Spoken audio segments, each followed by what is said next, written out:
In August 1951, the quiet riverside town of Pont-Saint-Esprit in southern France went to sleep like any other place that sells fresh bread in the morning and closes its shutters at night, then woke up inside a waking nightmare that was documented by doctors, police, and hospitals. It started small: headaches, nausea, stomach cramps. People blamed the heat, the water, a bad batch of something.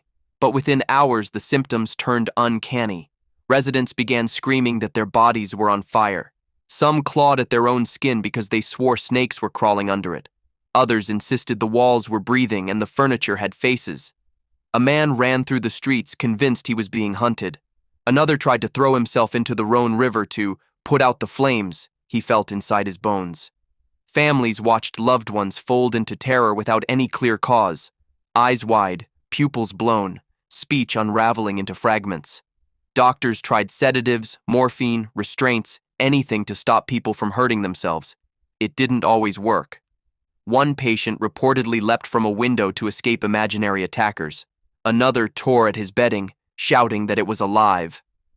Hospital corridors filled with the sound of panic. Prayer, sobbing, begging, furious arguments with things nobody else could see. Authorities attempted order, closing bakeries, questioning shop owners, testing water lines, while rumors raced faster than any official explanation. Poison gas, sabotage, a curse, madness in the air. The case count climbed into the hundreds. Entire households became ill. Some people had mild symptoms and recovered quickly. Others suffered violent delirium. For days, the town functioned like a stage where reality had been swapped out, and the audience didn't know the script had changed. The details were so bizarre that outsiders assumed exaggeration, until the clinical notes and government investigations showed the same pattern again and again. Gastrointestinal distress followed by severe neuropsychiatric effects, especially hallucinations and agitation. Eventually, the strongest suspect emerged: contaminated bread. Investigators focused on flour and milling, looking for something that could turn a staple food into a weapon. One hypothesis pointed to ergot, a fungus that can infect grain and produce alkaloids capable of causing convulsions, vascular problems, and intense hallucinations, a syndrome historically called St. Anthony's fire, because victims felt burning sensations.